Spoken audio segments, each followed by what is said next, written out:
Redacted was reporting missing by mother. We know at this time who Redacted is. It's Madeline Soto, 13-year-old. She was a middle schooler at the time. The mother advised her daughter's stepfather, Stephen Stearns, picked her up from home, dropped her off in Hunters Creek Middle School at 13400 Town Loop Boulevard in Orlando, Florida, on February 26, 2024. The mother then went to pick up Madeline from school at dismissal and learned she never showed up to school. An interview. Now, first of all, it's important that you understand that story is bullshit. That's what she told the cops. Mother was lying. She's lying in this audio that we're going to play from Grizzly True Crimes. But the actual surveillance footage that was uncovered by law enforcement, I'm obviously going to get to it. I'm reading the affidavit. They saw Madeline. She wasn't in the car with mom. She was in the car with her stepdad, and they caught video of her on surveillance as she appeared to be deceased in the vehicle a short time before she was reported missing. So continuing on with this, an interview was conducted with Redacted, Stephen Stearns, who advised that he picked up Madeline, dropped her off in front of Peace United Methodist Preschool, 13502 Town Loop in Orlando, which was down the street from the school at 8:40. Hunters Creek Middle School begins class at 9:30. A license plate reader captured Stephen's vehicle with Florida tag the license. Driving during the interview with Stephen, he provided consent to search his phone. However, he stated he had accidentally performed a factory reset on his phone. Oh, and you're going to find out why.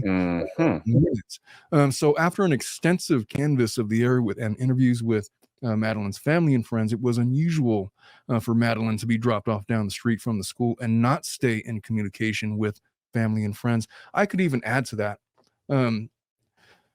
Do either of you have middle school aged children, high school children at all?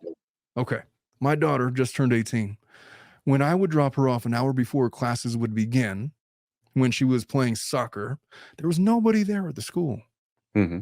There was no reason to drop her off, like down the block, for example, Now, right around the time school starts, around, 10 minutes before, then you start to get the rush. The big rush.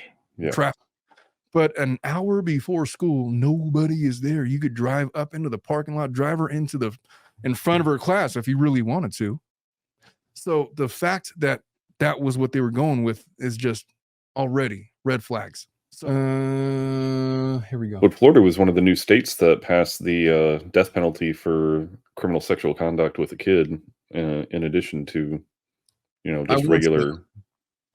I would have co-signed on that bill. Matter of fact, and when I was in law school, I wrote a paper arguing for expansion of the 8th Amendment to expand the death penalty to include violent and child molestation. Mm-hmm.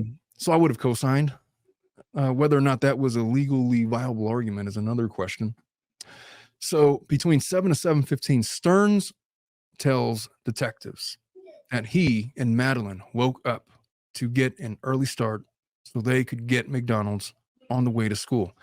At 7:35, video shows a male, believed to be Stearns, discarding a trash bag filled with items in the trash compactor of his apartment complex. In the video, there is a female wearing a green sweater, believed to be Madeline. In the front seat of the vehicle, the female appeared completely slumped over with her mouth ajar, which is what happens when somebody is deceased. It just, gosh. So you can see him, you can see supposedly her body, Right. but you don't see any video prior to that where he could be putting her in the car? I don't believe so. That's really weird of a... It might just be where... Because if I'm not mistaken, I believe that they had a garage where they're going in and out of, I believe, if I'm not mistaken. But at the same time, I mean, if they have this evidence, it's going to be... I mean, yeah, it is what it is, but it's just, they're like, you can see clearly that she's sitting in the passenger seat, and it's like, okay. But so that's 7:35. So at 7:50, video shows the car leaving the apartment complex through the back gate with male with a red shirt and a female wearing a green sweater. It's the same girl. Female appeared to be sitting upright with her head slumped to her left side. It doesn't mention which direction Madeline's head would have been slanted at 7:35. But on the way to McDonald's, Stern says Madeline slept the entire time. Once they arrived nearby McDonald's, Stern said he asked if she still wanted McDonald's, and she said no. According to Stearns, he made the U-turn in a church parking lot to sell her on McDonald's one more time because he was still hungry. But when she said she just wanted to go to school, Stearns said they turned around again in the parking lot of the church and continued towards the school. Stearns said he had forgotten his gate clicker, returned home. Instead of dropping Madeline off at school first, he said she went with him back to their home because they had plenty of time to kill because the school bell doesn't ring until 9:15.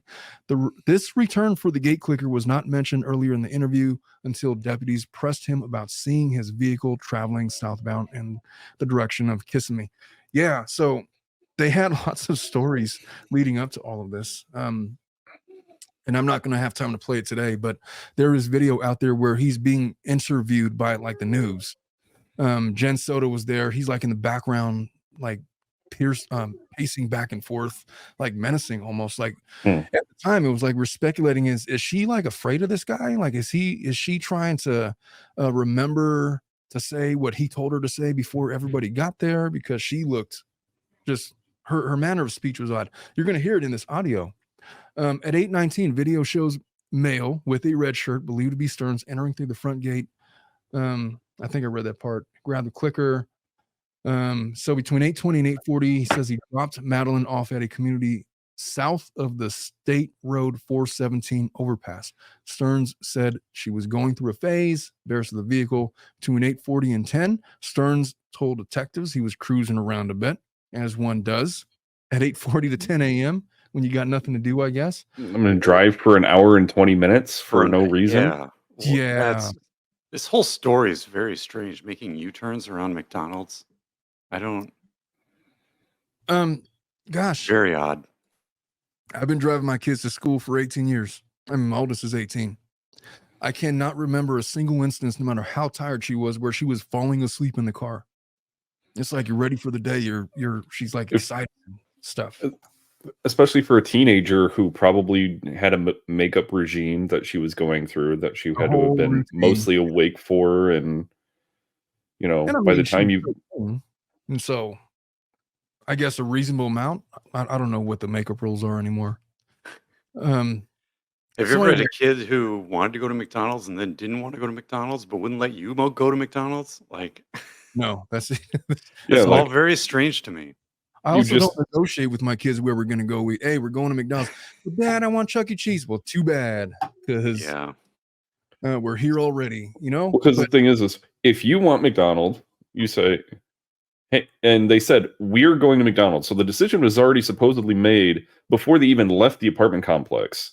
Right. Then they go, and then she goes, I don't want any. It's like, fine, but I do. So we're going to go through and get it. Yeah.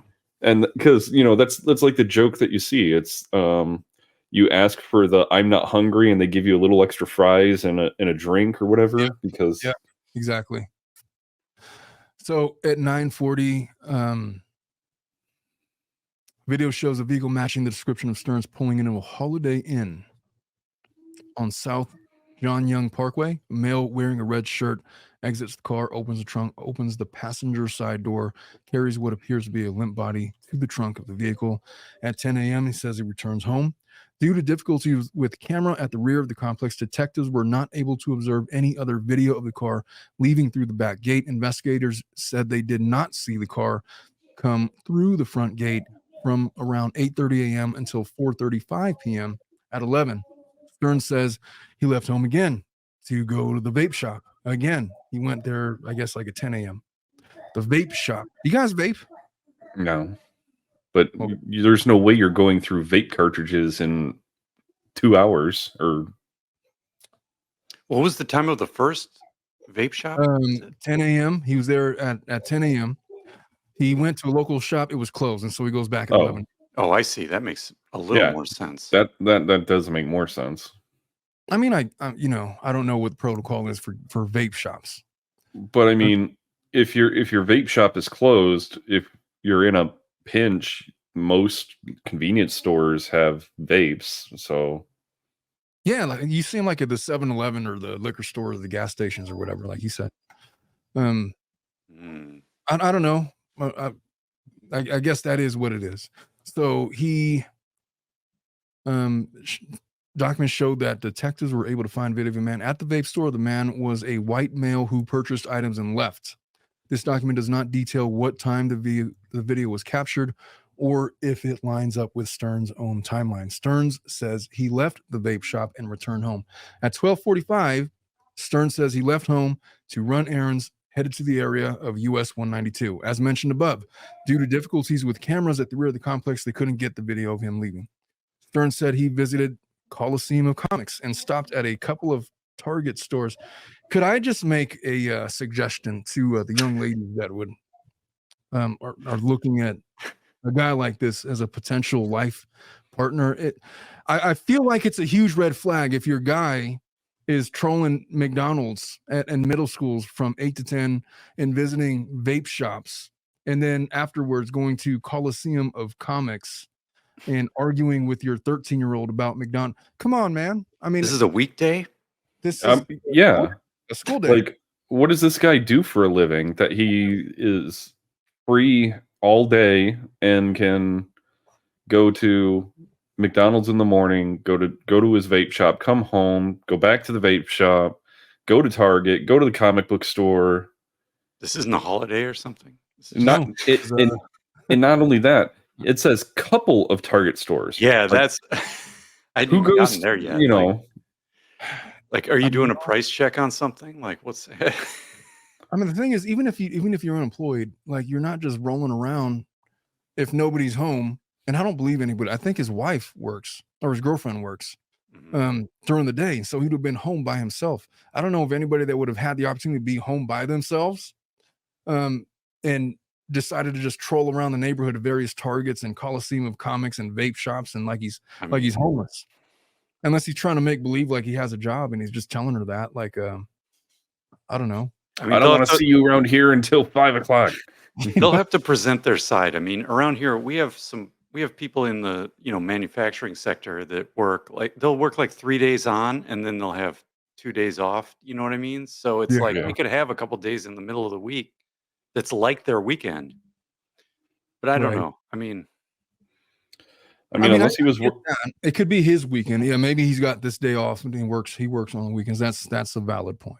My favorite schedule was working seconds because then you could sleep in. Everything was open if you needed to go to it, and nobody was there because everyone else was working. What is seconds? What is working seconds? Second shift. Second shift. Okay. I was working 3 to 11, so you literally could do anything. I could go hang out at the DMV and have enough time to get home and go to work. Like, that's how freeing it is to work seconds, especially if you're a night owl like me. I